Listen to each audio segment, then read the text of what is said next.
How's it going, everyone? So we're going to continue along with texturing this frame piece here, but while I was at work and I was looking through some different sort of ArtStation posts between some renders and loading times, I came across this piece here, and it kind of reminded me of something that we're really missing in the work that we're doing now, and it's this kind of like chipped paint with like a rusty metal exposed underneath. So we sort of have this sort of caked on dirt, some chips, some scratches, but we don't really have this big eroded areas. And if we go ahead and look at our reference, we see in the corners and a lot of these more exposed places where it'd be dinged up. We definitely have that as part of our mesh, something right there in those areas, something we can really target. We've been basing a lot of our work off of this, where it has some more like rust and dirt and grime going over the surface, but there's some sort of exposed areas as well that we've just totally ignored, and it seems very consistent on pretty much most of these references that there's some kind of stuff there. So we're going to go ahead and find a way to compensate that, and in order to do so, I'm going to be using this. So this is a free peeling paint smart material brought to you by Mario Dalabana. Hopefully I'm pronouncing that right. I've been using this for a lot of different projects, actually, for a lot of different reasons. I've used this for paint on fence posts and a couple other things in the past, but it's really good. It's a smart material that's free. I'm going to include it in that sort of file that has a bunch of different downloads, but I think you just go to the Gumroad here and download it. It's been a while since I went ahead and did that. And we're going to be using that to sort of get to this really interesting chipped paint look, and it's also going to allow us to get this sort of bumpy look here, as if there's some air bubbles or rust sort of starting underneath. So we're going to go ahead and add that to what we already have done. But before we do that, I should probably explain some of the changes that I made between the last part and right now.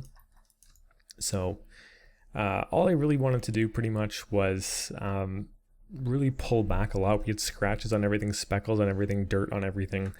I just sort of went through and I didn't add or remove any layers. I just sort of cleaned up the maps on them, so we get these more blotchy areas in the corner, sort of mimicking our reference more. Same with the rust.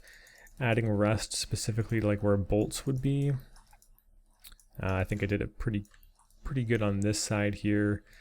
Same with the corners. The scratches are a lot lighter, and one thing I wanted to do was make sure that the inside had no scratches. We wouldn't really be getting scratches on that area because nothing would be touching there. So let's turn these guys off. We can poke our camera in. I guess we still have some light ones, but this is still an area you might manhandle it, like really nothing too much here, but then turning up the dust and whatnot. So just kind of pulling back a lot of the stuff, adding grime where it makes more sense. Like I said, these corners was a big part of it. And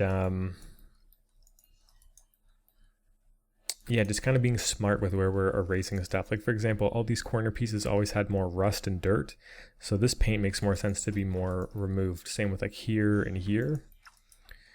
So it's kind of the approach I was going for. Did that all the way around. We can of course tone this all back. It's a very non-destructive workflow, right? So let's keep going, and let's go ahead and implement this this material. So I already have it loaded in. It's going to be a smart material, and if we just type in paint, yeah, it's going to be this guy right here. It's nice because it's super obvious. It's a nice lime green for us, and I'm going to show you how we can go ahead and add that to what we already have. Essentially, we only need it affecting this shiny paint. So what I'm going to do is drag it right above that layer. This has a lot of different calculations. This material actually implements anchors. I can't remember if I've discussed it already, but essentially what anchors are is it kind of lets us bypass having to export our normals, bring it back in and rebake everything. It sort of like lets us get curvature information and whatnot from a normal we're updating within the material without having to rebake, which is pretty cool. The system's pretty complicated. Honestly, I don't find it to be too practical, because every single time I end up using it, I have to look up how to do it again. So that could just be a fault on my end. It probably is, but I feel like most people I talk to, it's the same thing. It doesn't seem like the most user-friendly system. The way you have to set it up is very, very specific. But anyways, it's simplified here, and we can go over it pretty quickly after this auto save. But as you can see, we just sort of have a couple layers, mainly the paint and the rust, and all we're going to do is take our paint and plop it right on top of the default paint that it gives us, and then we can just sort of go ahead and start manipulating a lot of this stuff, and we're pretty good to go. So yeah, let's just wait for this to save. There we go. And to start, I'm going to take this shiny paint layer that we already made and just plop it in above the base paint. So more or less everything's the same as it was before, minus these gigantic paint scratches, but you can see we're getting this kind of cool like height tears from it. If we click this base layer, I believe this is the one with all the different effects going on. Essentially, we're going to be using this paint layer at the bottom to sort of paint in where we want the rest to be. But first things first, I want to get rid of these giant splotches. This is kind of like a random effect, and I think, can't remember, one of these is just going to have kind of like a, is it this guy, this paint bucket? One of these is going to essentially have the layer that this is sort of put on by default. Okay, that's definitely not it. Did we try this one? I think so. Interesting. So where is this information coming from? It can only be so many places, so let's see. This rust variation is the larger rust on the bottom. So I'm going to leave that. It would have to be the paint layer that this is coming from, because I'm pretty sure if we go into this layer, turn it to black, we should be able to paint this out, yeah. So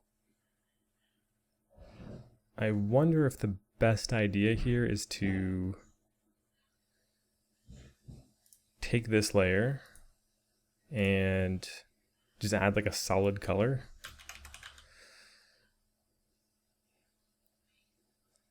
If we can get like a solid black or white.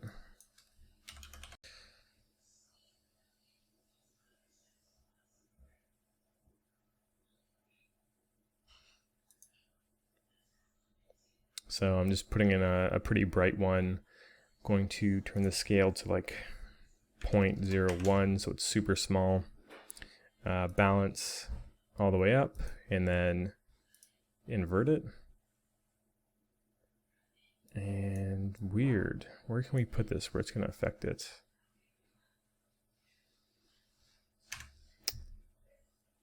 So that's not it.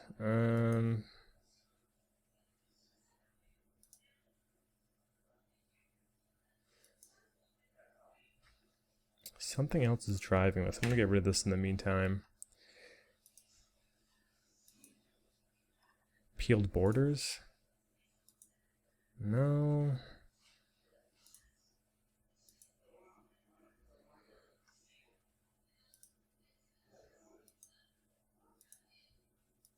Very strange. Okay, I'm going to go ahead and figure this out and then cut back in when I have a better explanation, because I'm not too sure right now.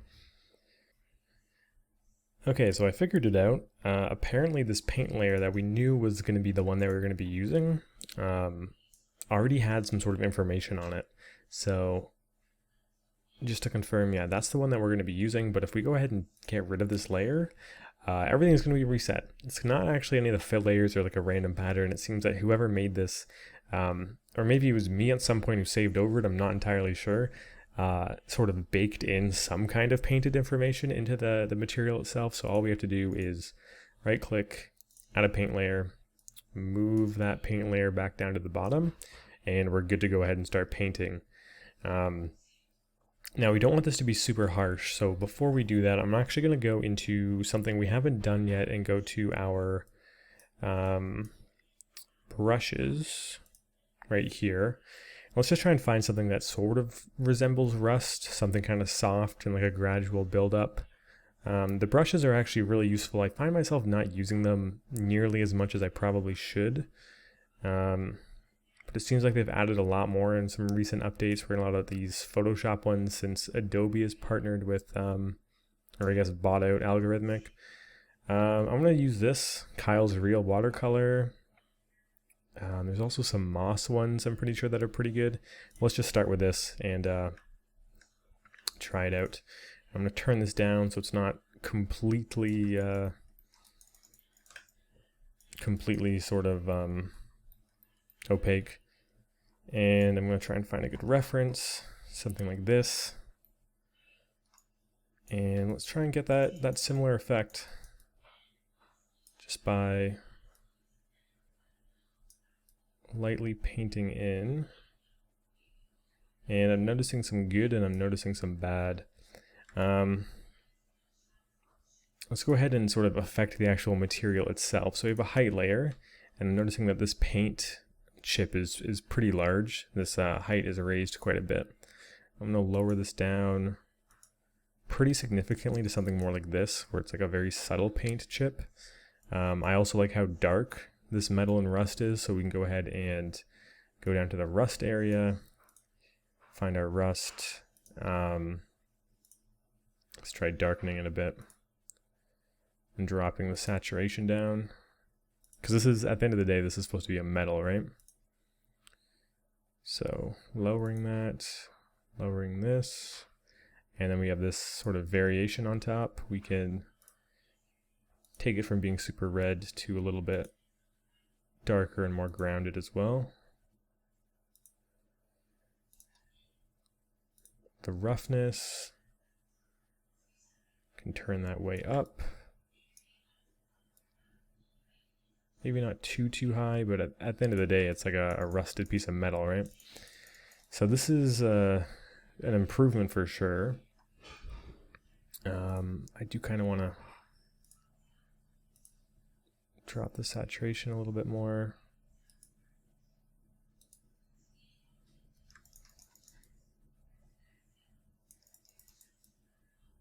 Okay, we're in a really nice chipped look. It's just the actual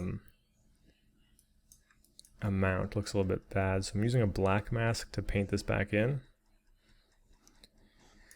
And let's try and find a better brush, actually. Something a bit more subtle. The dots are very obvious. Beautiful mess, that sounds pretty interesting. I kind of like how much wider the brush is. And let's try and just sort of paint this in. Our value is pretty gray, so we're just getting some rust, which is kind of cool, but I'm going to turn it up now.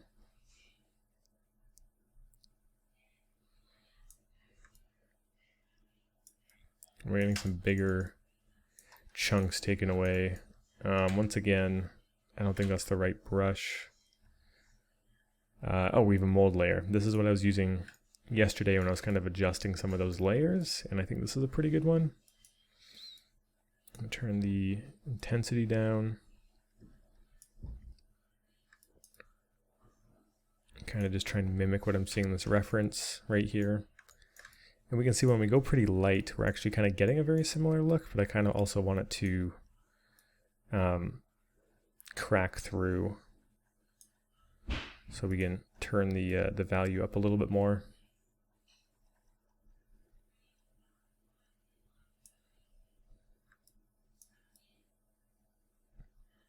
And have it kind of spill over the edge.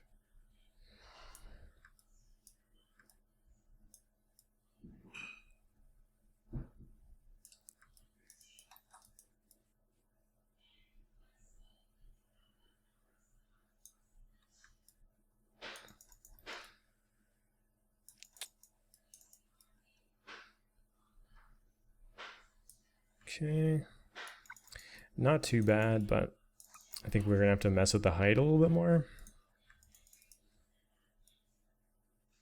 because that's a bit much. And you're seeing we're getting some of these lumps here, which I think is a pretty good look.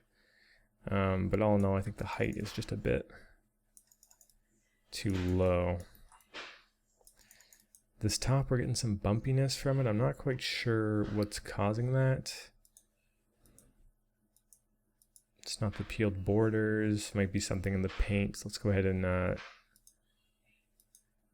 mess with some of this stuff. Set the warp, the blur. Actually, when we turn off the blur, we're getting a lot of cool, more bumps. So I'm going to lower this from what it originally was. I'm more focused on like this area right here. Histogram, definitely not that. Levels, no.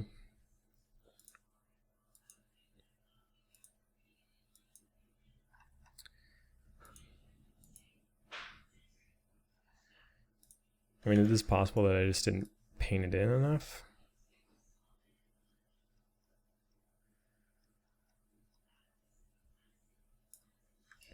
But it seems to be some kind of generated texture.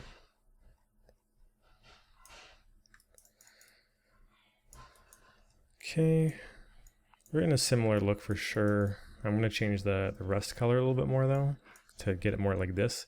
It's like super unsaturated. So I'm going to try and push that a bit more.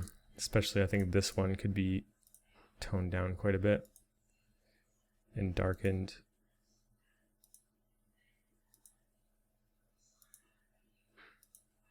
I guess it's just using the color information because of the blending mode. So then, yeah, we'll have to darken this guy. And then I actually don't mind putting the saturation back up on him a bit.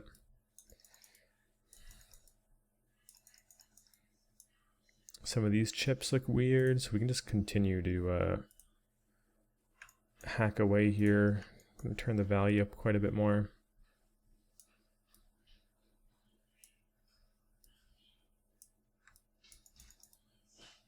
Just sort of get that whole corner taken out.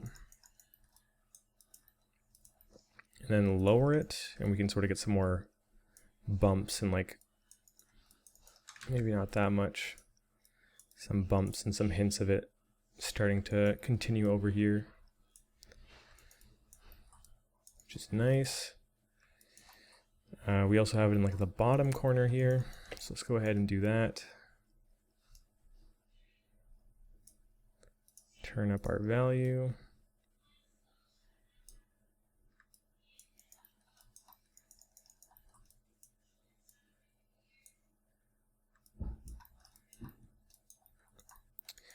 One cool thing to keep in mind when you're doing any kind of shapes or patterns is to work in threes. So you can have 1, 2, 3. But when you're doing that, there's kind of like an odd man out rule for that. So if we have 1, 2, and 3, we don't want them to be the same distance apart or the same size. So we could have 1, 2, and then the third one could be a little bit further over. So it's part of the group, but kind of doing its own thing. I think that's looking pretty damn good, honestly. These sort of variation pieces are pretty big, all things considered, so I think I'm going to turn up the tiling on this. It's tiling by 1. So I think if I turn that up to 3, then same with this guy. It chills out a bit. I think 3 is a bit too much. 2 is not enough, so I'm going to offset it.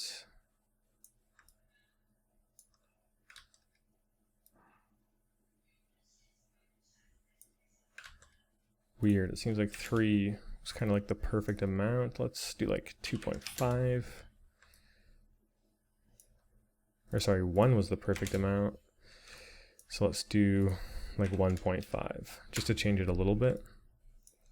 1.75. Yeah, it's a pretty good size for it. We can see the height is also a factor. It's quite a bit, so I'm going to lower that, kind of just cut it in half almost. And that rest is seeming, like this just seems a little bit more on point.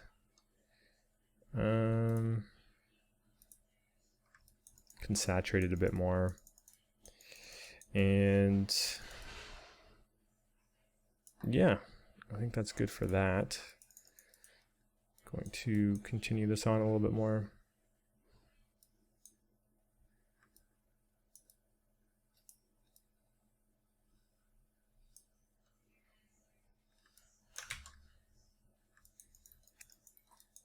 maybe in the opposite direction.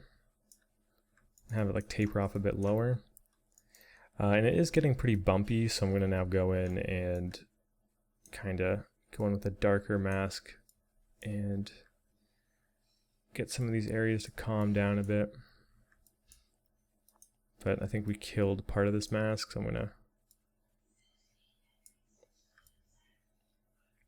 bring it back in, just making sure we don't overflow anywhere.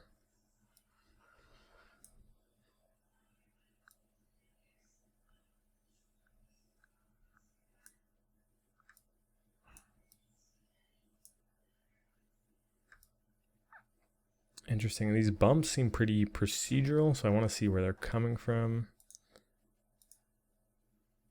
Height is part of it, but peeled borders I think is more, yeah. So it's whatever this is, and I feel like we could turn the scale up on it. No, it's using a anchor, taking it from something else. This warp seems to be changing it quite a bit though, so let's see if we can dial that back. It originally was 4.09. We can turn that down to like 3 point something. We're still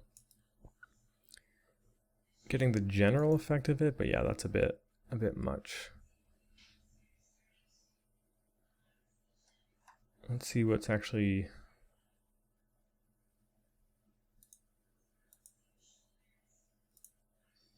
grayscale.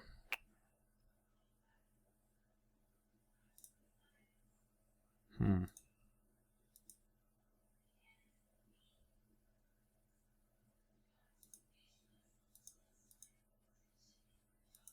just trying to find what's causing this height and randomness and see if we can affect it. This definitely has some kind of effect on it, but once again, it's linked to something else. Seems to be linked to this. This blur maybe. No, that blur's for the actual paint.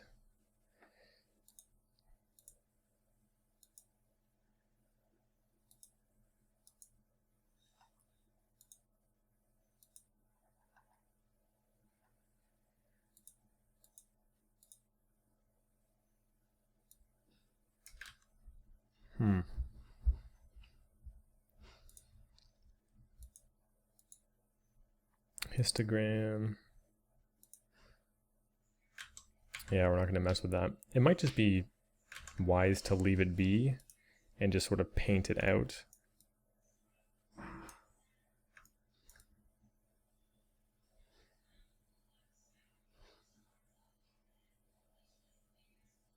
Seems pretty manageable to do, especially if we're at like a lower gray level.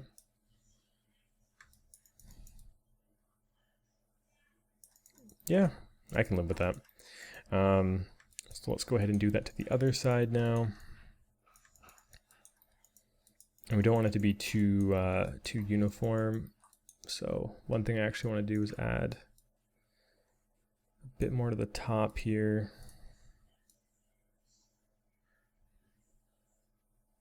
Kind of like spilling over the edge.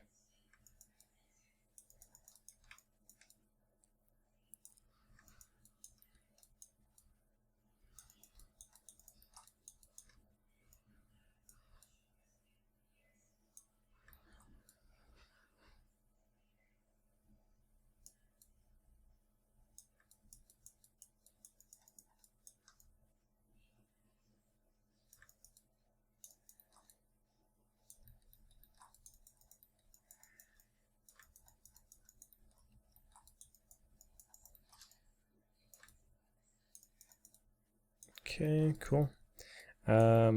Since this one's very obvious, let's do more of like a subtle one here.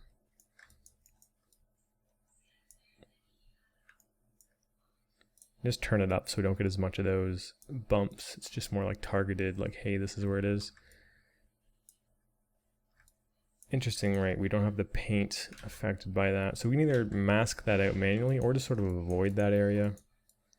I think I'm just going to go and avoid it for now.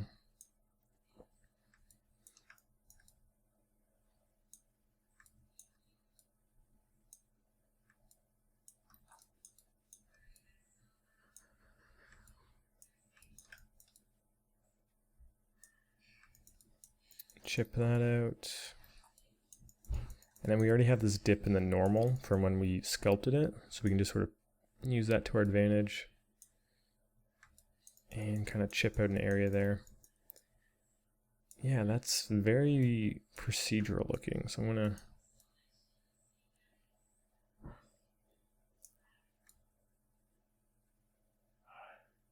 get rid of a lot of that, yeah.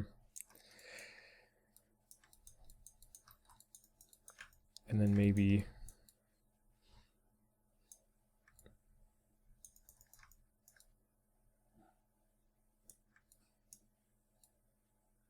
just a little extra on the side. Really liking how that's looking there. We have a few more dents at the bottom that we could probably do that to then.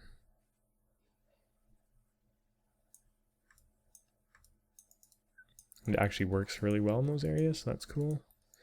And one more here.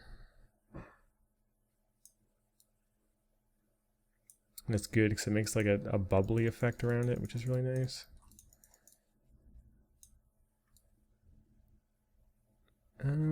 I just don't want it to look overdone or anything. So I might hone that one back in a bit.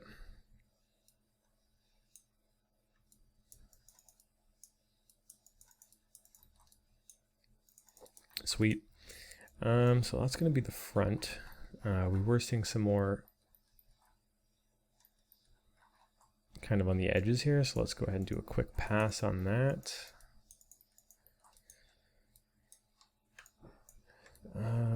It's interesting because this is generally one of the cleaner areas so far, so it's going to stand out a little bit to have some kind of chipped off metal there. So I might actually make this quite a bit more toned down and just sort of like chip it over the edge.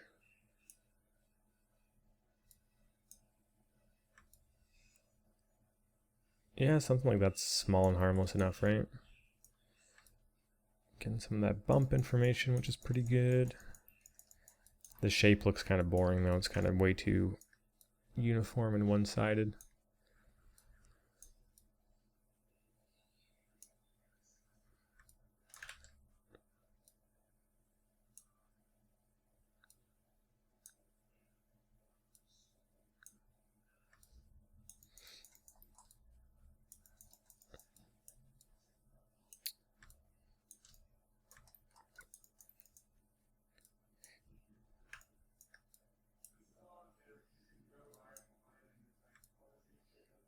Yeah, something more like that. I think it's a bit sharp here though.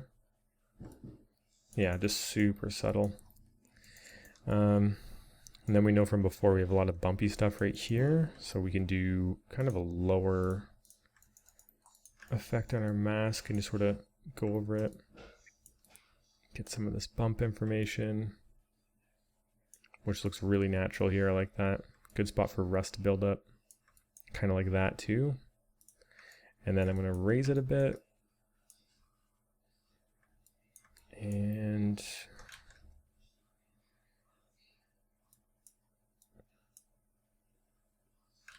no, maybe we want to lower it so it comes in more gradually.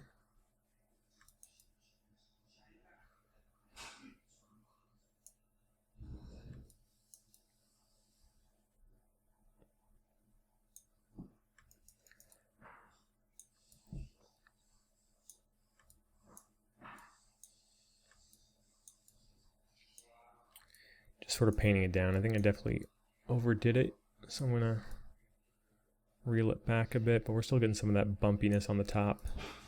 And then if we turn our edge opacity down,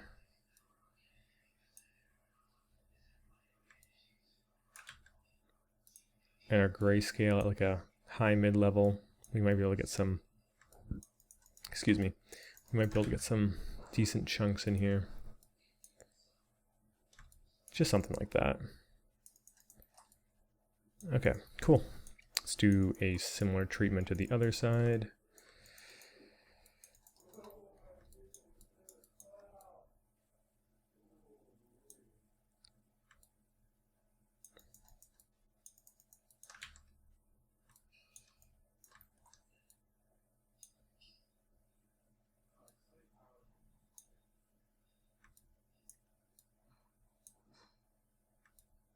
Get some kind of basic chipping in there. Looks pretty natural.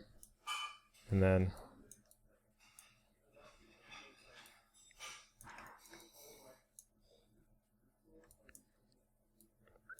something very subtle. That's kind of like the primer layer.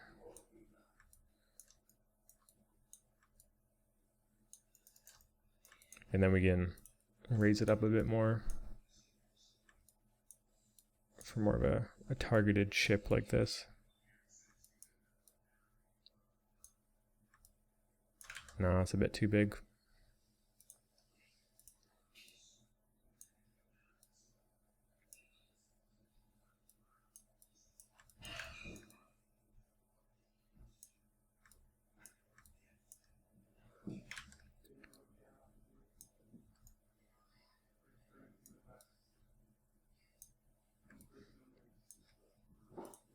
And then reel it back a little bit.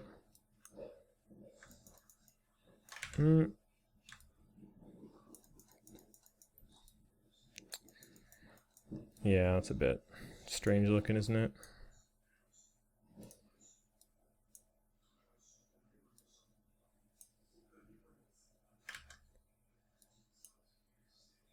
Okay, something small like that I'm fine with. Okay, what other areas have that kind of look to it? Let's find our sort of main grungy reference. Maybe a little bit in those areas, that could be a possibility. These corners seem like a good spot to hit it with. Yeah, we already got that. Let's aim for these corners and maybe these rounder feet areas. You can even see the bumpiness of them right there.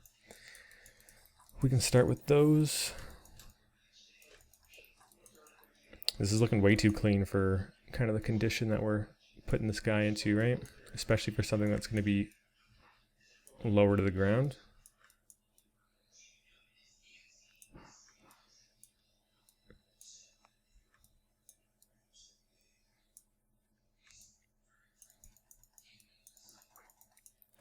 And it's tricky because I keep wanting to add more, but it's way too easy to go overboard with this. It's kind of like build up from like maybe 30%. Choose an area you want to chip away at and push it up to maybe like 60 and really target that area.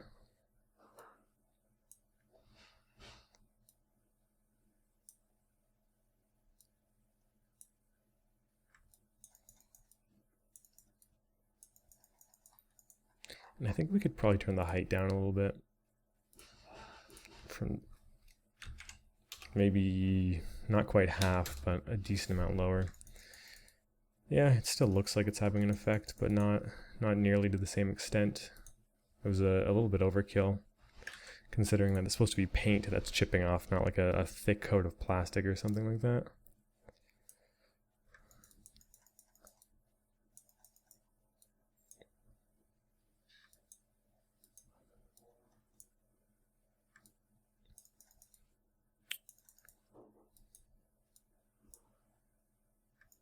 Okay, I'm cool with that. This area here would definitely have some rust to it and some bumpiness, but I can't imagine too much paint chipping. It's not interacting with stuff too much. Plus, this is also mirrored for everything, so whatever we do here, we can't let it be too noticeable because it's going to be affecting everything else.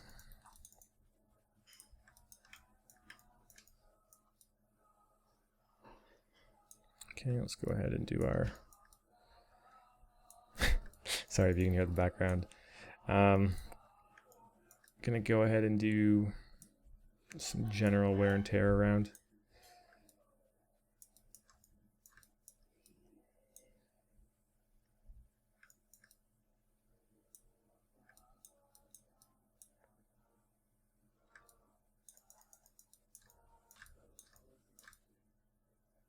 Not bad. And then if we're doing that, once again, we have these areas that we sculpted out. We can go ahead and chip those out because they're kind of perfectly designed for it. And in doing so, I'm going to turn the mask up closer to to completely white.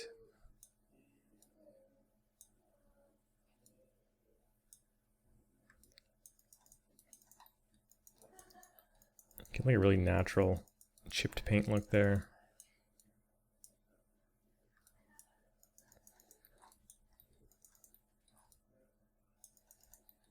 Got some areas like this as well.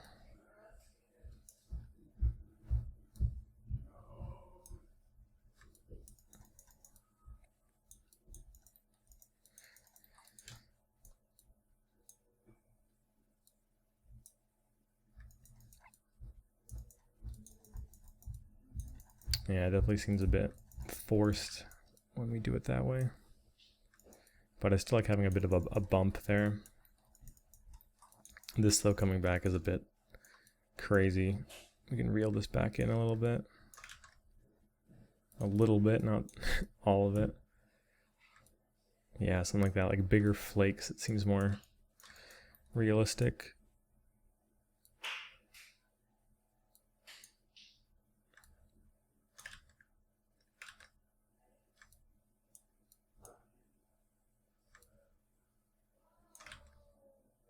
Okay. The back, we didn't seem to add in any major dips. Like there's one here, which we can play off of a little bit.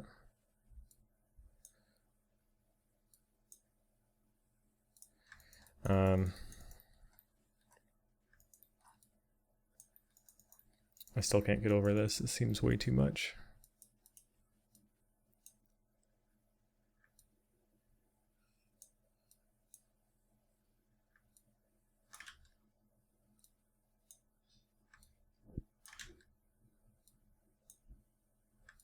There we go. That's kind of a cool chunked out effect. We also have some damage on the top here that we can have play into all of this.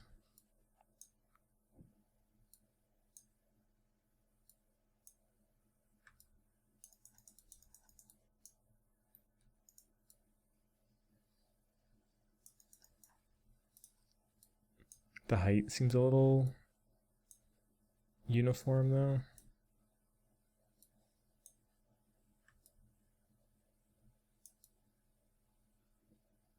So I'm just going to reel it in on the bottom. And just have it be like a little nick like that. The height like wobble is adding a lot. Like that looks pretty realistic. Like shout out to the guy who made this. He did a pretty good job.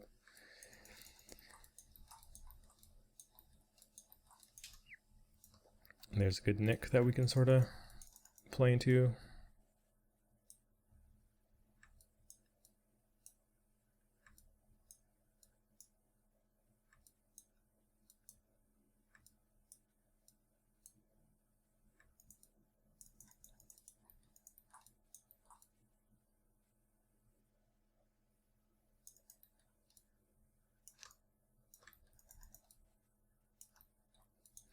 And then yeah, back to these guys here, starting low and working our way up.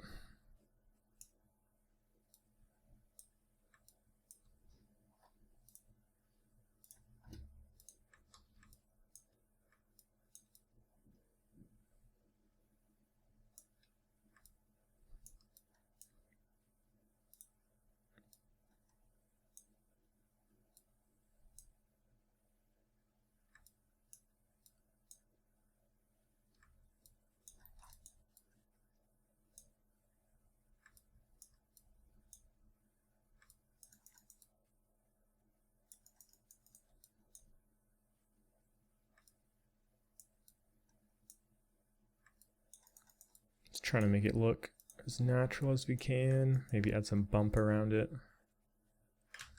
That's not some bump.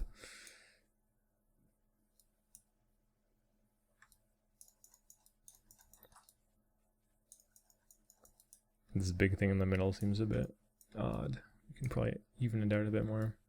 Yeah, that's looking a lot better.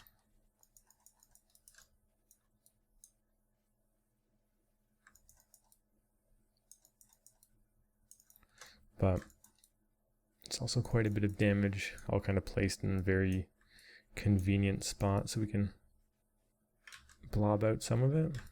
That's looking pretty good.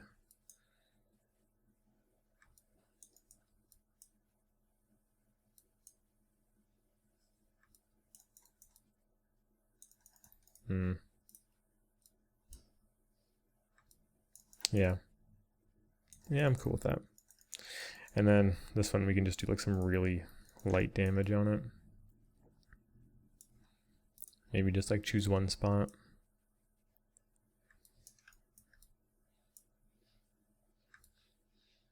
Yeah, that's fine. And then maybe something like right there. We got kind of a accidental smiley face in there too. Okay. Sweet. What other areas did we say we wanted to have this effect? We chose this. I guess we could do the side of these guys. Could use a little bit of it.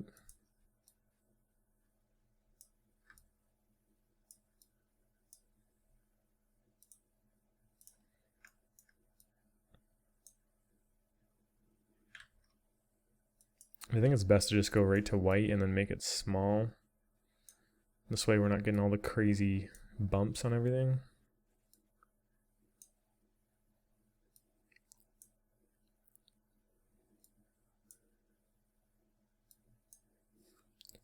And let's go ahead and let this just do its autosave. Okay, let's go ahead and fix this up. It's a bit much, but we can see here it kind of seems to be spilling over to the edge of this guy, so we can sort of use that to our advantage. Kind of have it doing both, kind of like a way to ground them. That's kind of like pieces that are actually connected.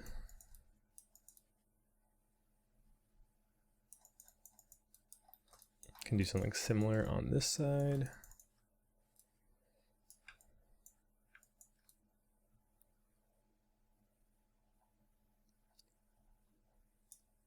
Kind of set up like a primer and then go into it a bit more.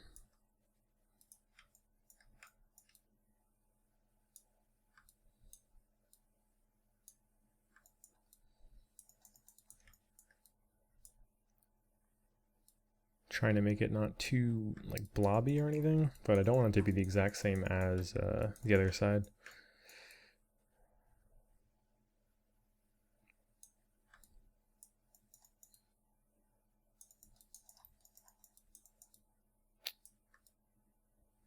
We have a scratch going right through there, which is pretty inconveniently placed. Let's go ahead and just get rid of that.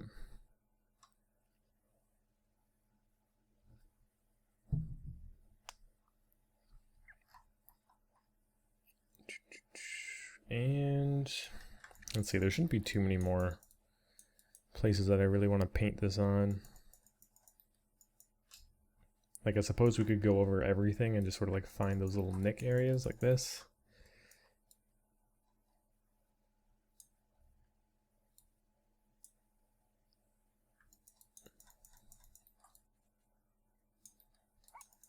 All right, we also picked this area here. Okay, that looks pretty aggressive. We can turn down the value. Kind of get some bumps in here. And then target some more specific wear, but once again, those bumps look a little bit too much. I don't know if that's just our brush though, because it straight up could be. Like if I change it to this brush, we're not really getting as many bumps, are we? Let's go ahead and give that a shot. Yeah, okay, so that's pretty much our problem. The opacity was too low on that one brush. Like, we're still getting it, but it's not to the same extent. I still do like the mold more though. Maybe there's like a happy medium.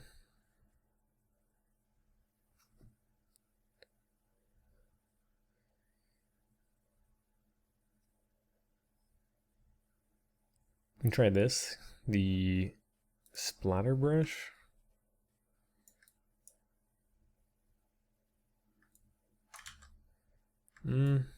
Still painting it in pretty aggressively.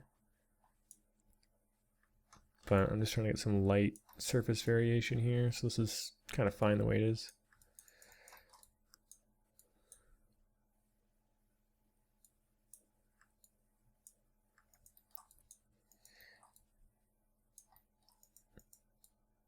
Any area that's super flat, I don't really want it to be too obvious. I want to just sort of put it on to give it some surface noise.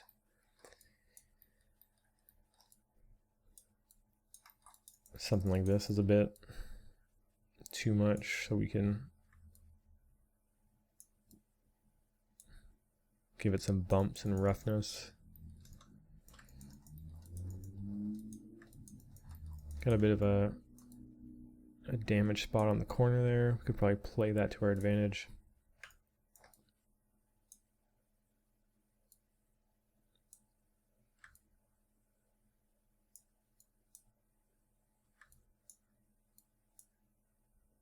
It's kind of like a natural place that metal would chip from, or paint would chip off of metal.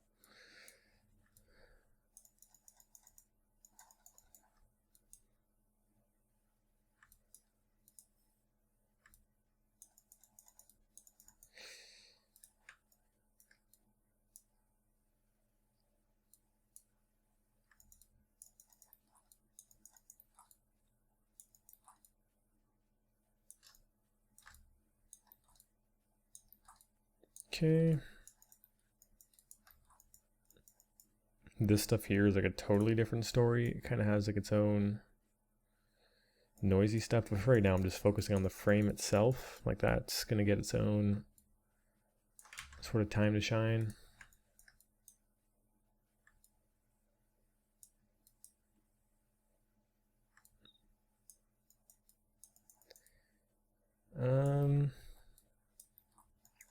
Yeah, I think that'll do it for...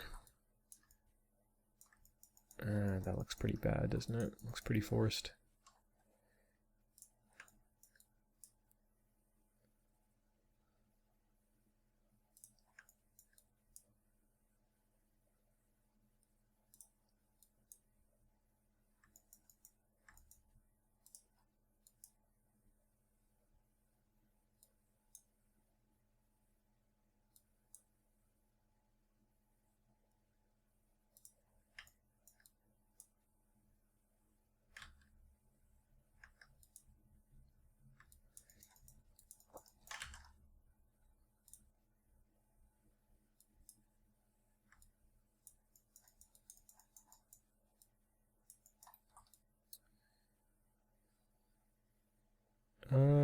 Yeah, let's leave it at that for now and sort of move on to kind of the next thing I wanted to address. So we added a bunch of different layers in the last part. We have sort of our speckles and our water damage, our scratches, all that kind of stuff.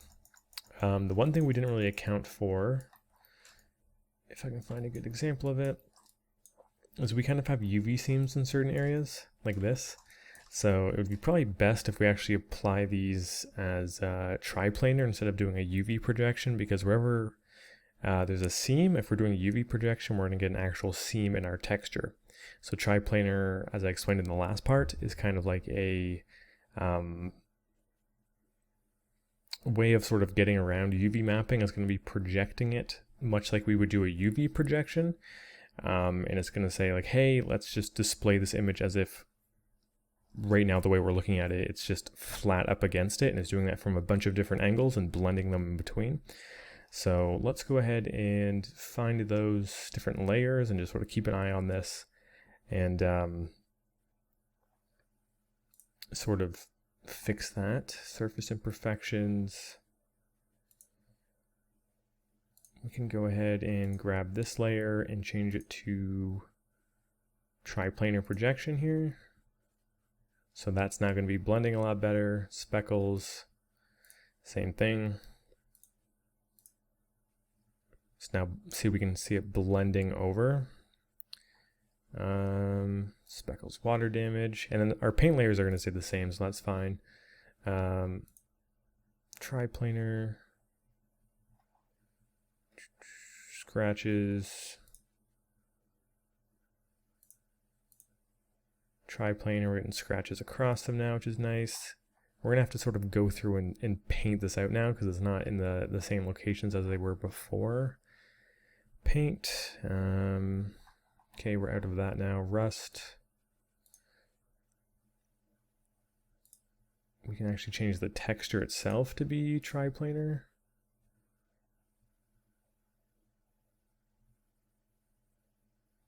Okay.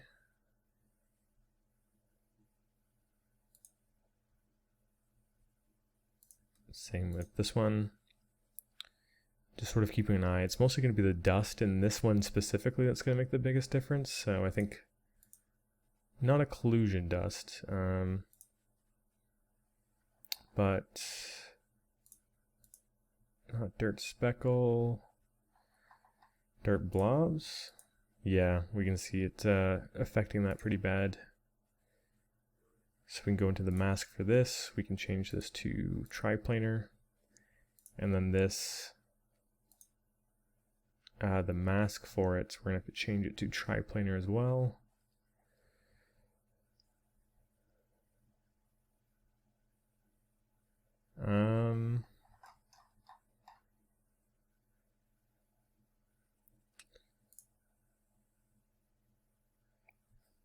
Or maybe not, some masks don't have it, so let's just go through and do triplanar for what we can at the moment. So that's going to solve that. And then dirt blobs and something else. It might just be the paint itself, actually. Shiny paint, UV projection, change that to triplanar.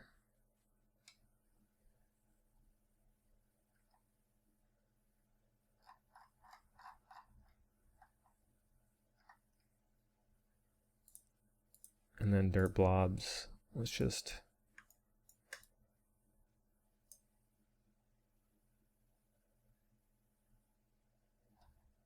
kind of paint that out. So we're gonna have to do a little bit of manual work for that, but it seems like changing everything else to triplanar has pretty much solved that issue. You can't really tell. There's a bit of a roughness difference, but it seems pretty nonchalant, all things considered. I think it might be the one of the rust layers is doing that. Yeah. So I'm just going over with a black mask and sort of painting over that. You can't really tell anymore. We can even go over it with like maybe the mold brush. And as long as it's consistent over the seam, it shouldn't really matter.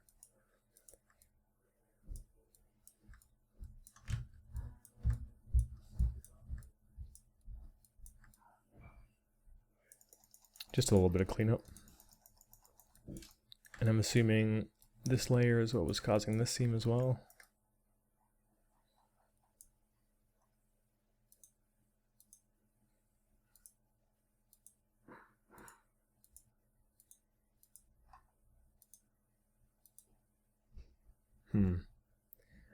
Not so much, but I still think painting over it is gonna kind of blend it together a little bit, which is pretty nice. Other areas that we have that issue,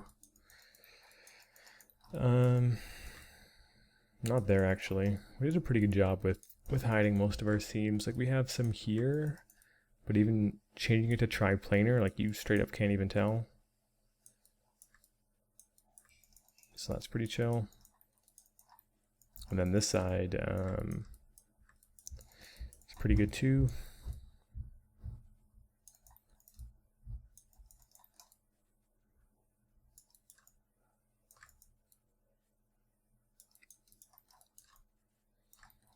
I think for now, I'm going to leave the frame how it is.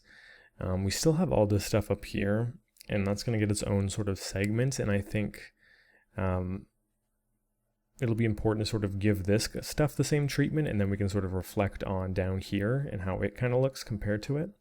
So I'll leave this be for now. I'm not saying it's done, but it's just like we'll have to come back to it with sort of a set of fresh eyes to really know exactly where to take it. Because right now it's just very nitpicky. Like I look at something like this and I'm like, I don't like that. But in the grand scheme of things, it's like such a minute change. It's not really worth all the time putting into stuff like this.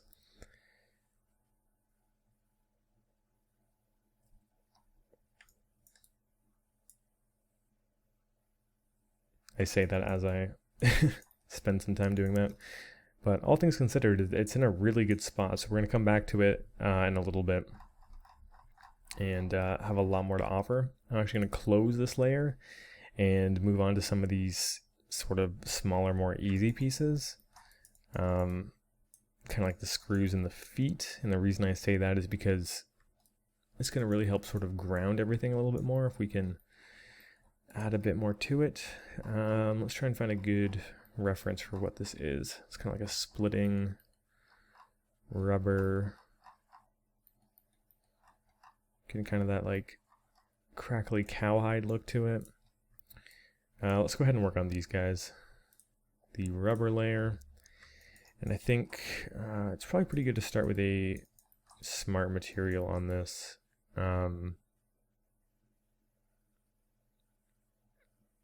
Yeah, sorry, I'm just getting distracted because since we changed a lot of this triplanar, the position of a lot of things have changed. And I'm not the happiest with them. But we'll have time to come back to that. Kind of like having a scratch there. In fact, we should probably clean that up before we do anything else. Or it's just going to be kind of the only thing on my mind while we're doing this. So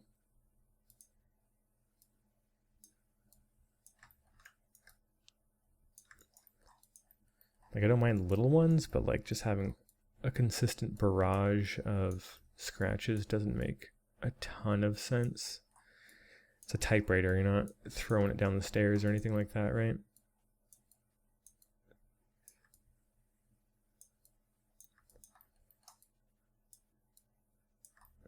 Like little nicks is okay.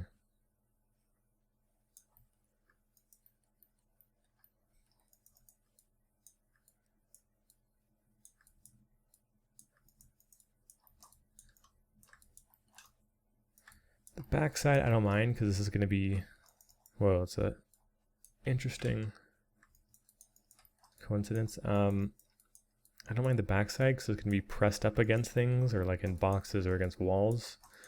Stuff like this though is just a bit too much.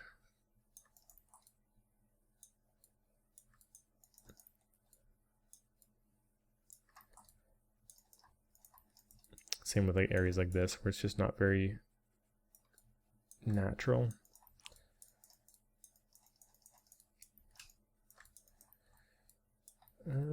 It's kind of cool.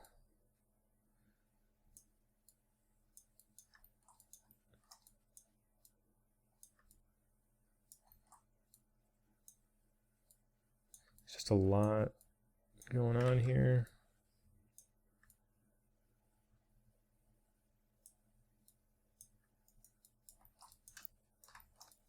It's kind of cool being right under the letter. And one thing I wanted to do that we actually haven't done yet, surprisingly, is we can add a filter to this guy. If we right click this and do add filter, we can scroll down and find a warp, and it's just going to sort of, if we turn it way down, it's going to turn everything from straight lines to slightly squiggly lines. Like if you turn it way up, it's too much, but just a little bit. We're turning it from straight to more realistic scratches. See how it kind of has like a bend to it now?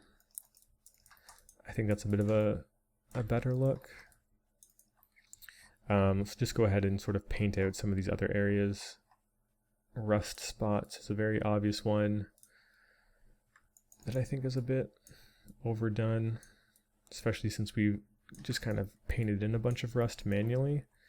I think this is kind of cool to have so much on the inside. Maybe not to this degree, but like this is what I was saying before, like we would naturally have rust on the inside and not so much scratches. So I'm gonna do what I can to sort of erase scratches from the interior and sort of affect the rust less in these areas.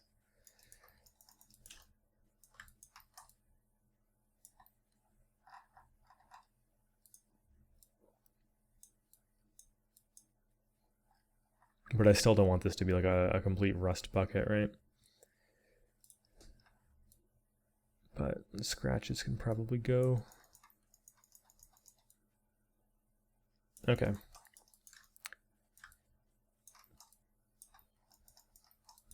Yeah, this is like way too much. Since we already added in that manually painted rust, we can get that to chill.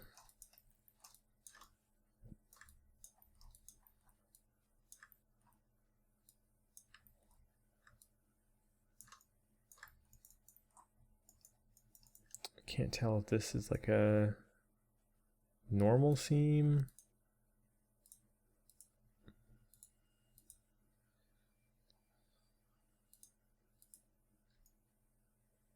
Yeah.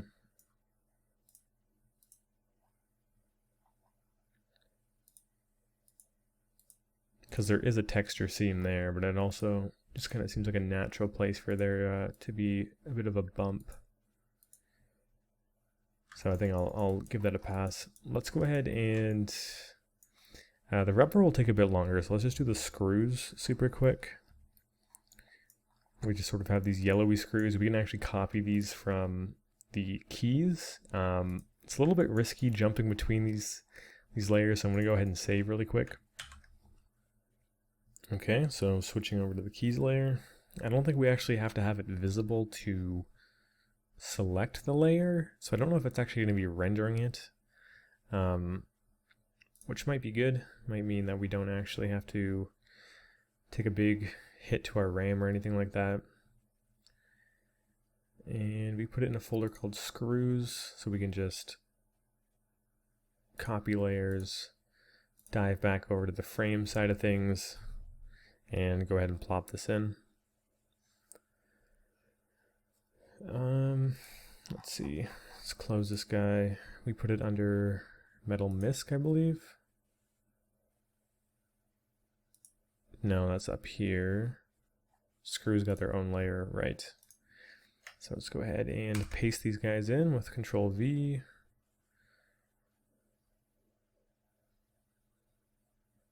It's going to take a second to sort of put all that in.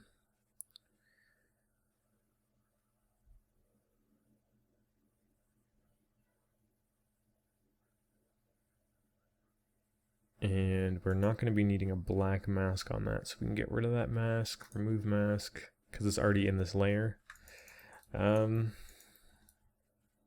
Nice, okay, so we're getting close, not exactly what we want. We don't need this layer anymore. Don't need this layer anymore. So these screws have a bit more UV space, I'm guessing, unlike the last one, so we can actually sort of control this to be exactly how we want it to be. Let's sort of build this up from the ground up and start with the base. I'm not quite sure what this fill is doing. It seems that our roughness should be turned way down. I think this fill was adding some like scratched metal, but I don't think we'd need that in this case. The metal is not super shiny, but a little bit rough. It seems to have a very yellowish tinge to it. Metal 100%, height's normal. Let's add some color variation. What exactly is this doing?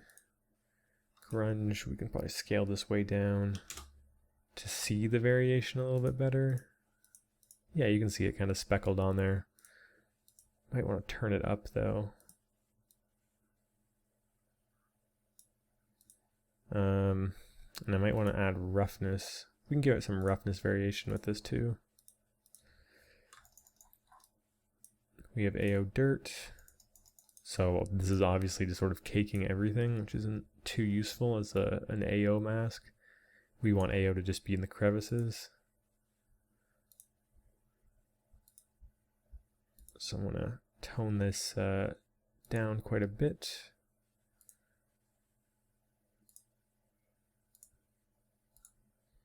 And get it to a point where it's just kind of like gunky in the corners.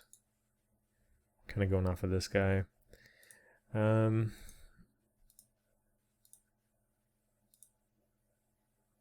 is going to be what helps us get there. And it's definitely a bit intense, so I'm going to turn the opacity down on it. It's noticeable, but not crazy or anything. Surface detail. This is roughness and height, mostly just roughness. It's very subtle. Edges, probably some kind of edge highlight.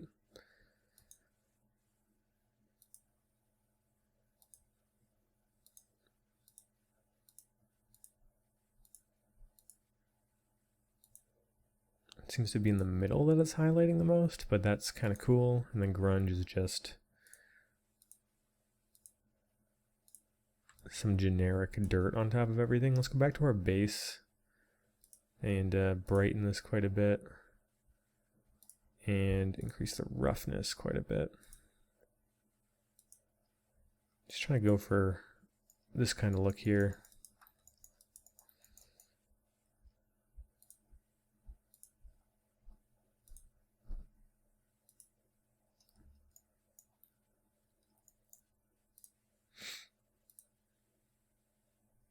It's definitely pretty bright.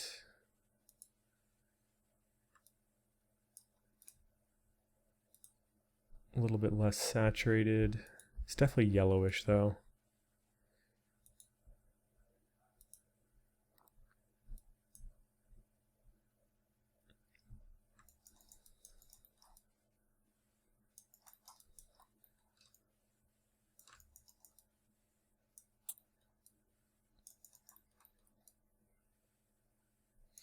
Yeah, it definitely adds a lot having this in here.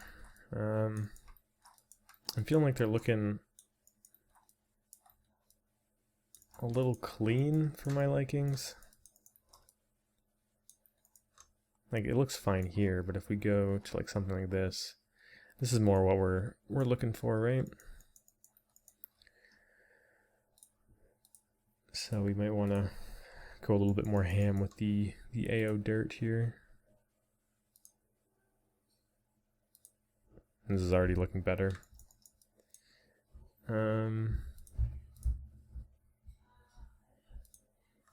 Color variation. I just want to go ahead and do the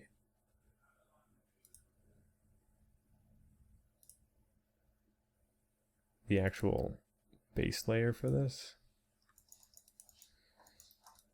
And that's looking pretty nice. I was gonna say clean, but obviously not.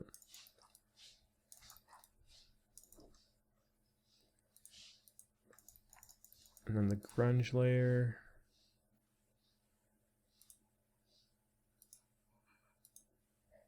It's actually doing more than I thought.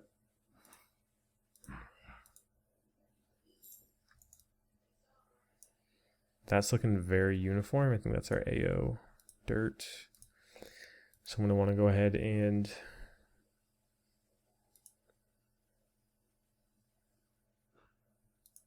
kind of mess with the grunge a bit.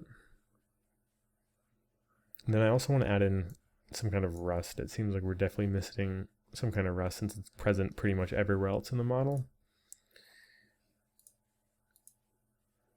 Interesting that sharpen is doing a lot.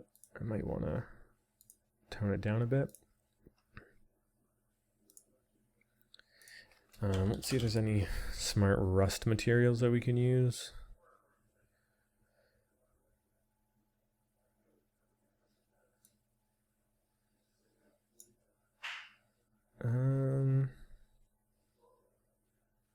Iron rusty. I'm going to put it in here and then just kill everything but the rust itself, because it's already going to have some sort of mask system set up for it that we can just sort of rip out.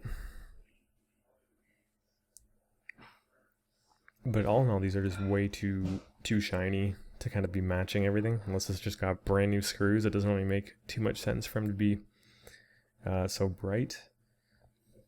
This is already like way better.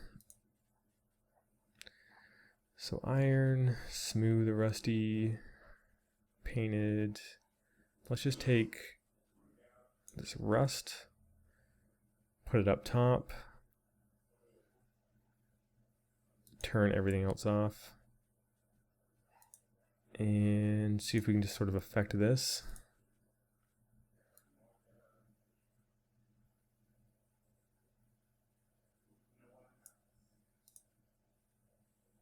Okay.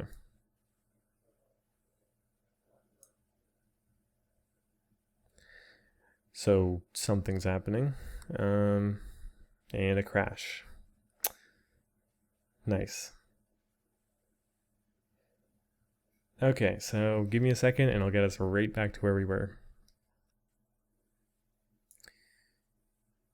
Okay, so I have it all back now, and I think kind of one of the things that we can do, and I'm just rebuilding it back up again, one of the things that we can do to make this better is actually take this AO dirt and make it a bit oranger and brighter.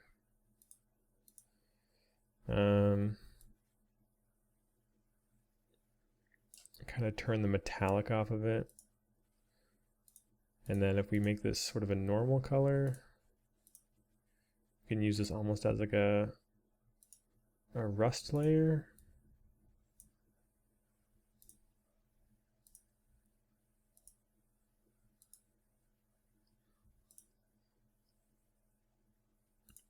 So we can just sort of play with the mask on that a bit, turn the contrast up, turn the level of it up. We're getting some nice cake down effects here. Surface detail, edges. Edges is a weird one because it's making the front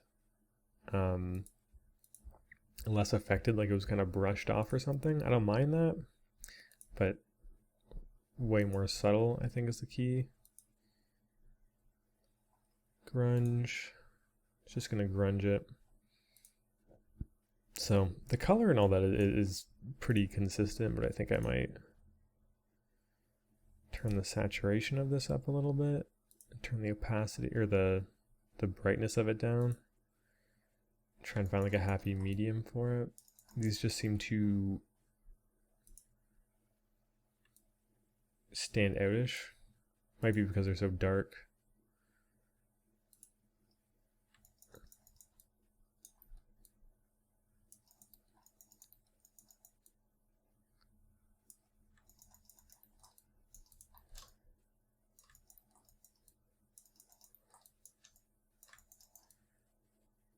Like, I'm liking how this looks here.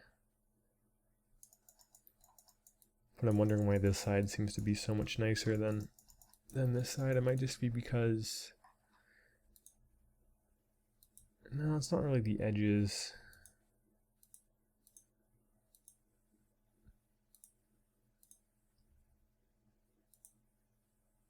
Maybe I could just push this a little bit more. That could be it. Turn the grunge up a little bit. Turn the curvature up a little bit.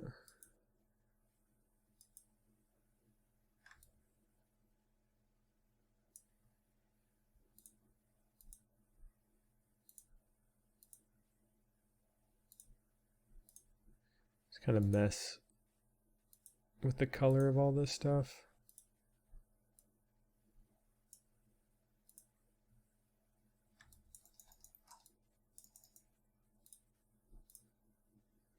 See if brighter seems a bit better, darker,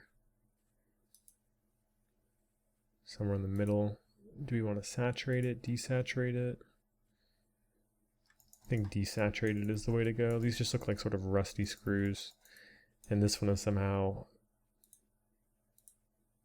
escaped the AO. I'm going to add a paint layer here and see if we can... Okay, well that's a bit much. Let's go back to our brushes.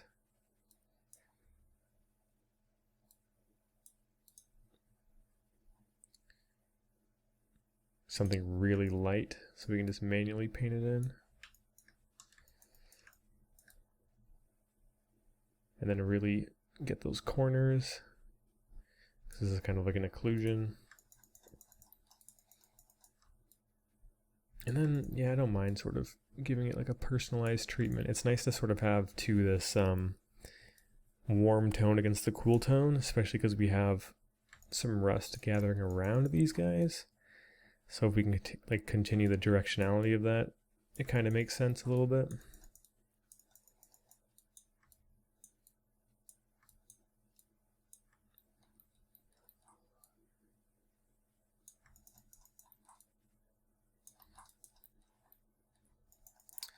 And we're just really trying to not rely on generators too much. I feel like every time we've opted to manually paint something in, it's turned out a lot better.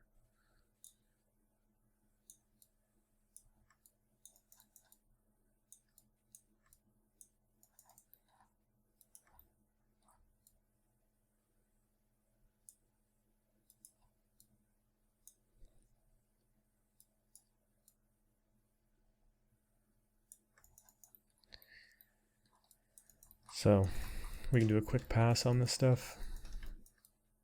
Some of these areas that aren't very occlusion heavy like this get missed out by the generator.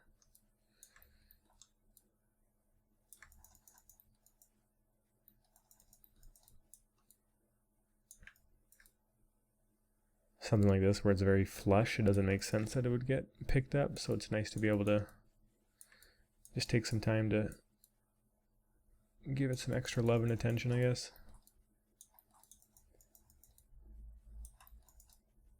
This stuff had a lot of occlusion on it because I think it was really deep.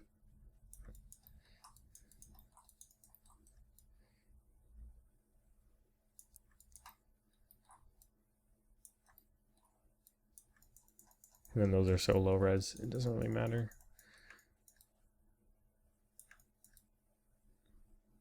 I'm also not just trying to just cover it. I kind of like having some of them being a bit more metallic.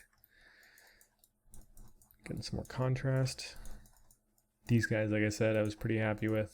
We can, of course, though, probably give this guy some more love.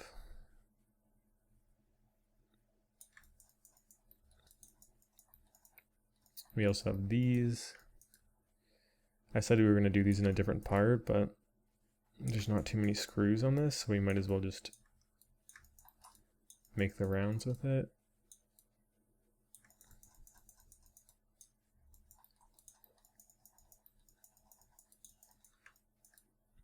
Following the direction that we've set up the rust already. Makes more sense for it to be piling up in the right side. And then the front plates, yeah, once again, not a lot of occlusion, so they're not really hit.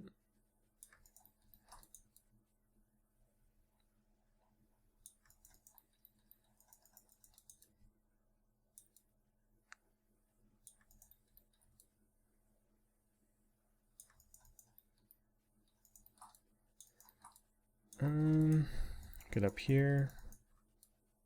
Some of our larger, more obvious screws. So let's give this a bit more attention.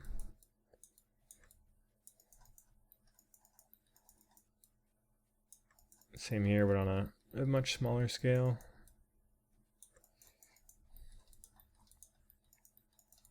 These you really can't tell. Too small. And then top down.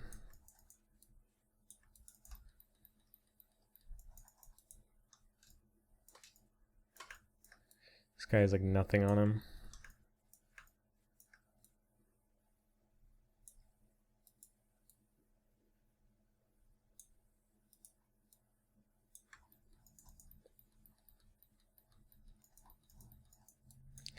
This guy has a bit of too much of something. Color variation seems to be killing him. I'm going to be adding a paint layer, toning that down quite a bit for this guy, and then kind of giving it some more treatment with this. It also has like almost no metallic value whatsoever. So something else is going on. It's not edges, variation, AO, grunge.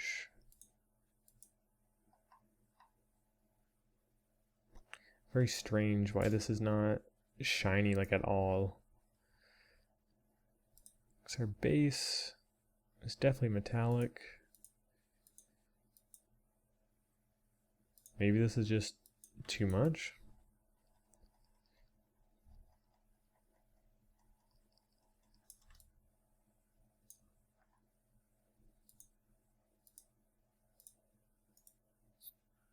Maybe we could manually paint it in.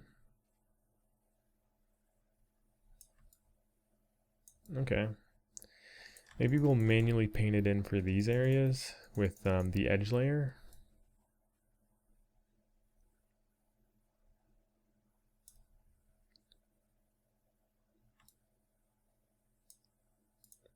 Because edge is metallic with low roughness.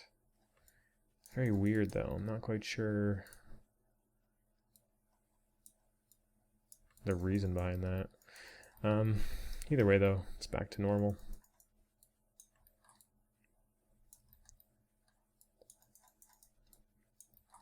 But yeah, just getting those screws in there is bringing a lot to like ground it back into place. Okay, it's definitely the look we're going for.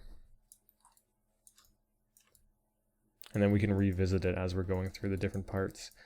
One last thing I want to do before we wrap up this part, and yeah, I definitely know that these are becoming longer parts. Oh, right, the screws on the bottom. Right. I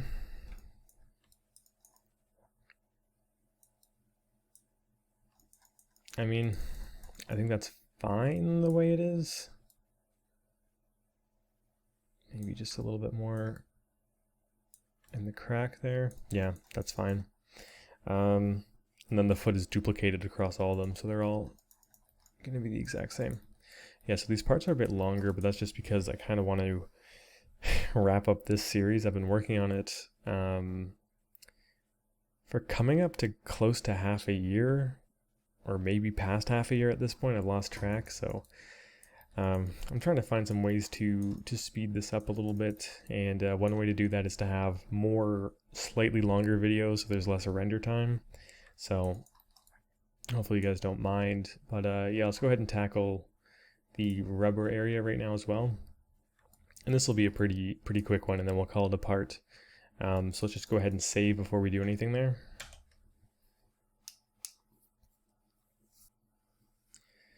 And this rubber should be quick because we're doing just this area. This is the only rubber we have, and it's going to be duplicating across all of these. So we're really just texturing one tiny spot.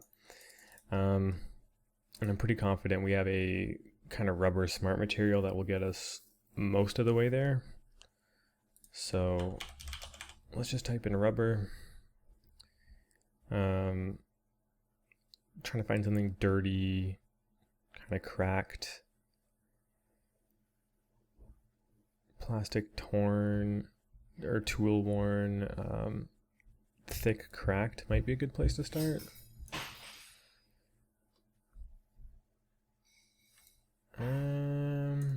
Maybe not so much, but we can see what we can get out of this. Okay, doesn't seem like a lot, to be honest. I'm just gonna get rid of that.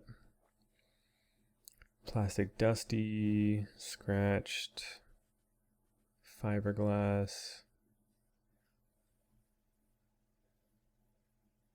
I think rubber dry is a good place to start because I know this one has good kind of edge wear. Like, that's passable. It's not what we're specifically going for, but it's not horrible. rubber base is just rubber. So we can't do too much with that. I think I'm just going to brighten it up a little bit though. Kind of like age has gotten to it a bit. Rubber worn is just kind of targeting the edges, and it's a little bit too uniform for my liking right now. So I'm going to turn the texture up, occlusion up, curvature down a little bit.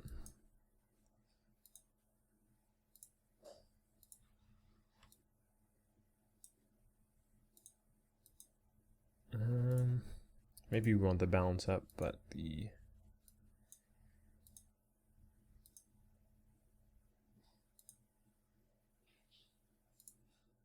yeah, that's what it was. The first texture was it's kind of like grunge on something else.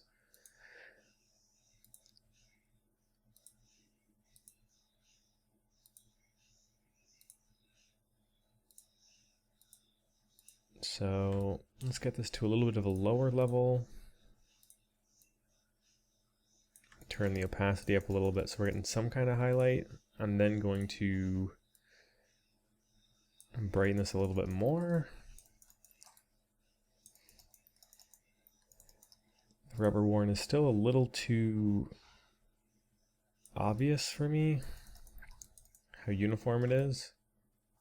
And we're getting these speckles in here, and like an attached fill layer, we can adjust this. I still want it to be present, but just lower it a little bit. One thing I'm noticing is we're still getting some orange, like rusty tones in there. So we can go ahead and add maybe like a dust layer, and then as well as a rust layer. So I'm going to add a fill layer. I'm going to call this dust. Just want it to affect color and roughness. It's going to be just rough. I don't know if it's going to make too much of a difference, honestly, since the base rubber is already pretty rust.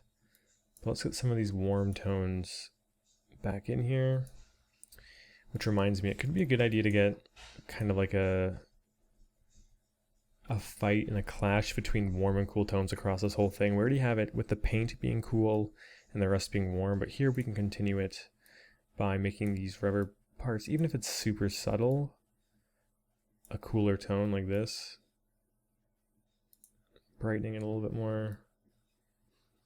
And like the saturation's almost nothing, but it's still giving us a cooler tone overall. So let's go ahead and see what we can do with this dust. Smart mask will probably get us 99% of the way there. If we type in dust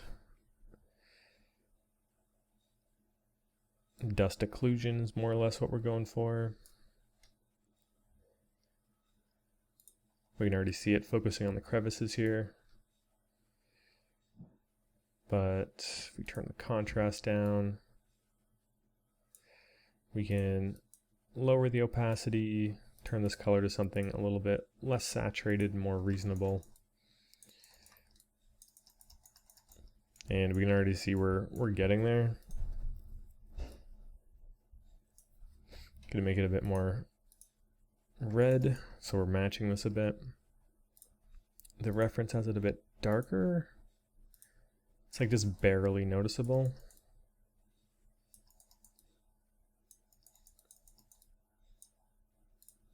And then maybe messing with the mask can get us a bit closer. Turning the contrast up. Let's try and check it from some different angles.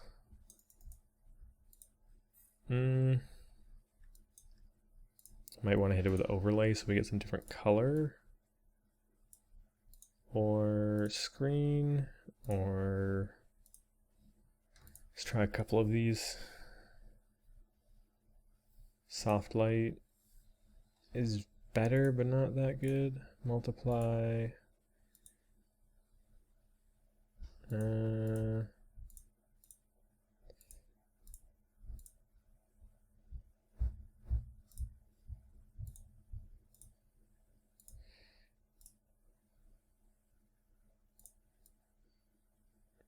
I just don't want it to be big, solid chunks of a color like that. It looks kind of bad. It's pretty easy to spot. But I guess in that case, what we could do is affect the grunge, so it's a little bit more variety. Could turn it up, turn the contrast up. Can then mess with the opacity and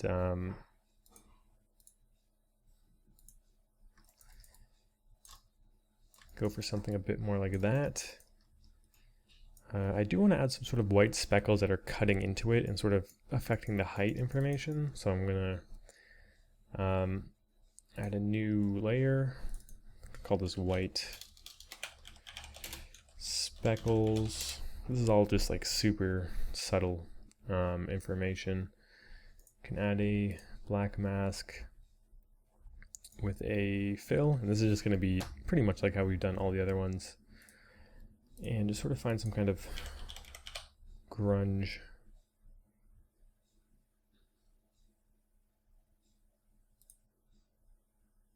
We can turn the tiling on this way up, which is not too bad. We can affect the balance.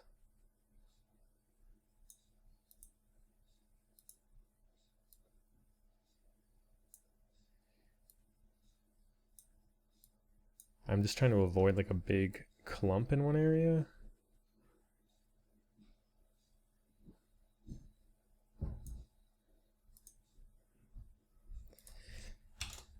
In that case, maybe tiling it less is probably a good call.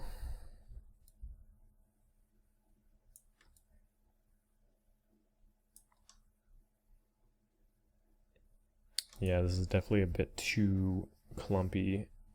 Let's go for leather damage. Kind of might be more suited for what I'm going for anyways. Turn this down. We can invert it. Yeah, this is kind of exactly what I'm going for actually. We're getting some cutoff here, so I'm actually going to change this to triplanar, so we're not getting any seams across it. From there, we can actually affect the layer itself. Let's have it cut in a little bit, affect the height information, turn the roughness way up. We're not going to be affecting metallic, so we can turn that off. And then the opacity, we can just have it subtle. So you're seeing these white little kind of dirt specks. So let's give it a little bit of color. Just enough that you can notice it's not pure white. And then kill the opacity.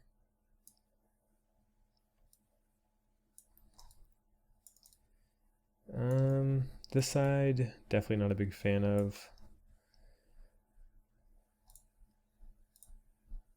I think we can turn the balance down on that. But then this side is kind of destroyed, so let's just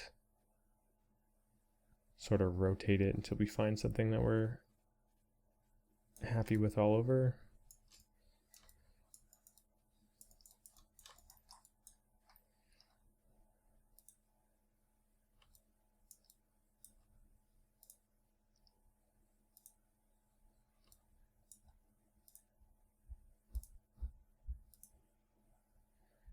I mean, we could also turn up the tiling as well so we get more. But I'm just trying to avoid stuff like that. This is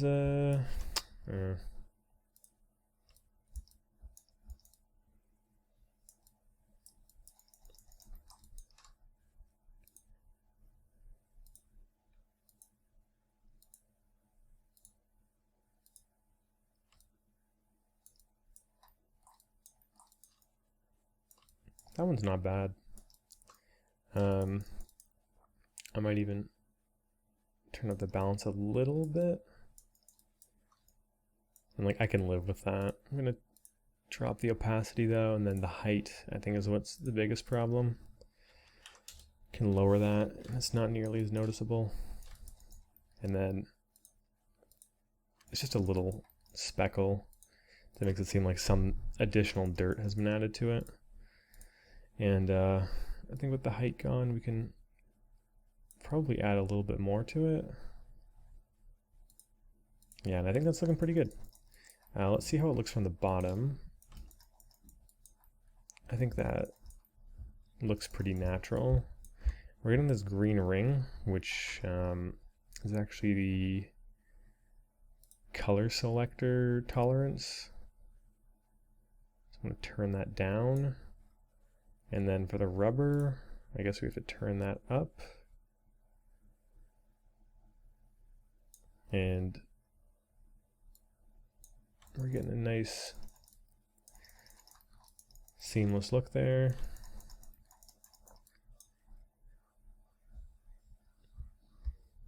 I still think that this is probably a bit too dark, all things considered.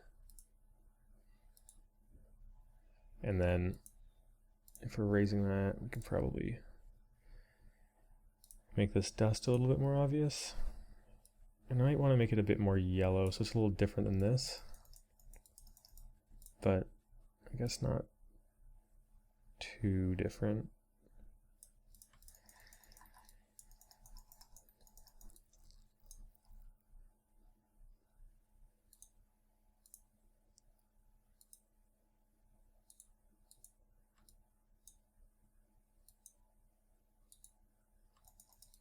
Okay, the last thing is there's some cracks on some of these. I'm not going for these big splits. If I were to do that, I would probably texture that right in, but there's some little cracks and we might be able to jam it in if we're lucky. I don't know if we have the texture resolution for it. It really doesn't seem like it, but we might be able to get some cracks in here. If I can spell correctly,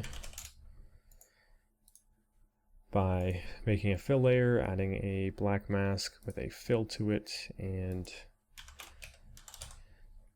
using some kind of cracks.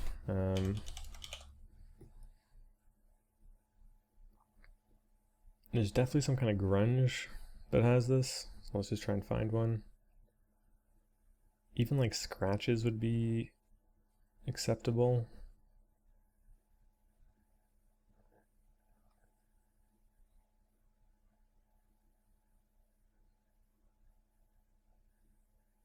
Or I think cells would be the perfect one actually. Like this kind of cells, or this right here. So all I want for this is height information. I want it to dip down a little bit. So let's turn the scale up a little bit. And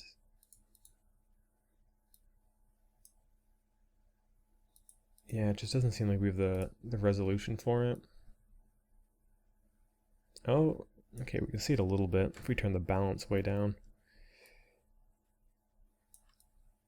Which is okay. Let's try and add a levels to that because it's kind of like blobby right now, and we can probably crunch it a little bit more to be a little bit sharper.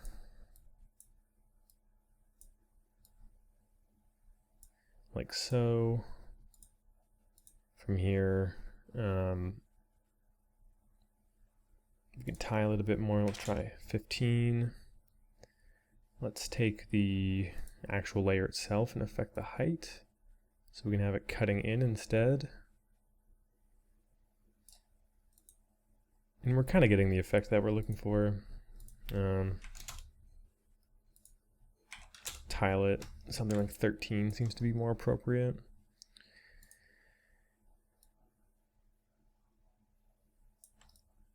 You can get it super subtle.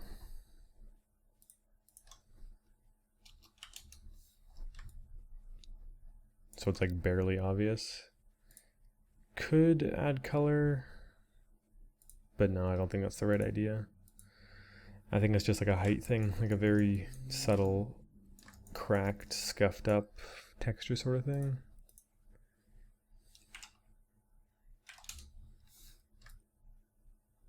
Like super subtle.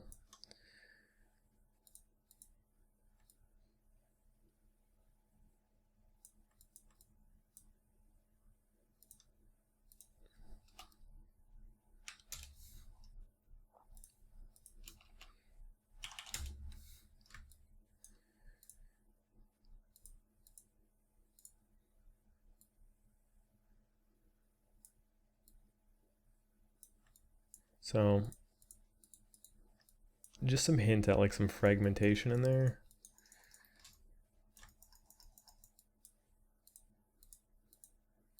It's making it a little bit muddy.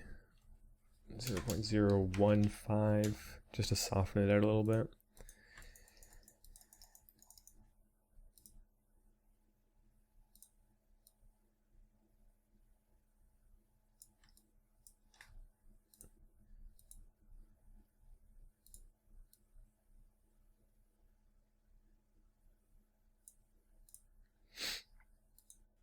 See if we can get the dirt to be a little less kind of all over everything.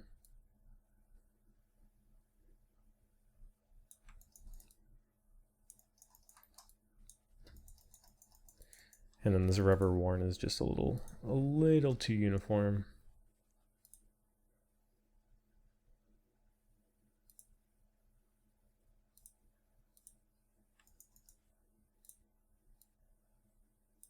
Okay.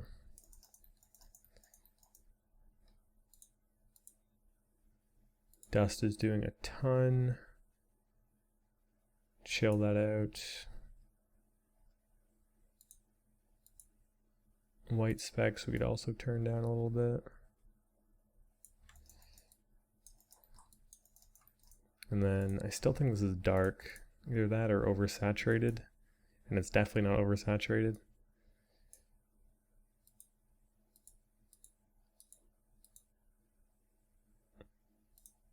It might be that it's naturally warm toned.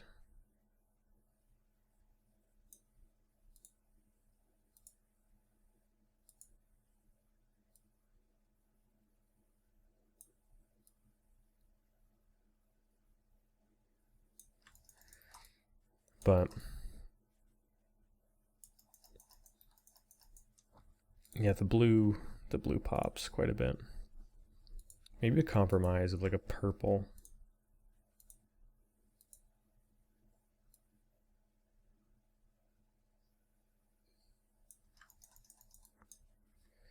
Kind of might be the correct call to go for.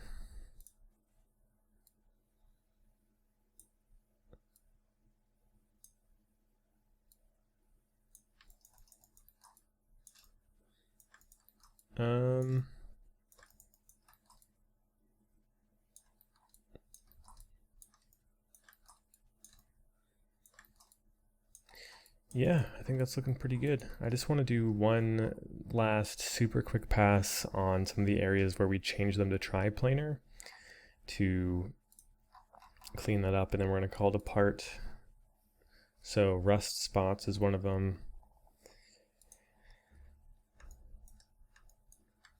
We just have a few too many spots on here. And I just noticed that I'm adding and not subtracting. Let's get rid of that. Same with here. Just too much going on.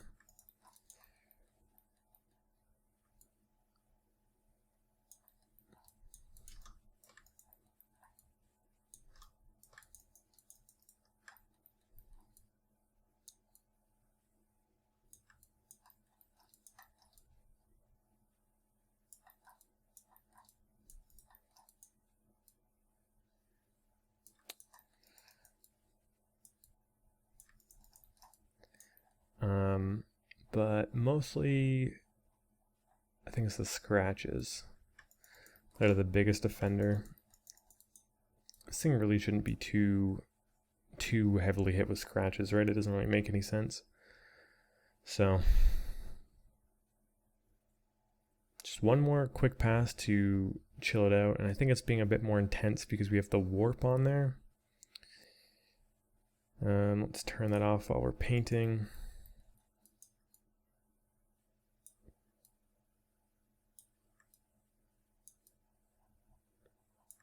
This brush is definitely making it a little hard to get them off, but I kind of like having more of a subtle effect because then we can get like half scratches in there.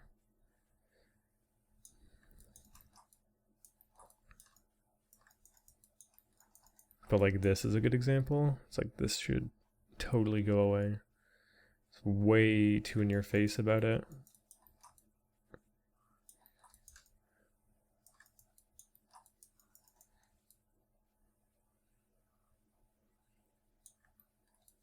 And this stuff can go.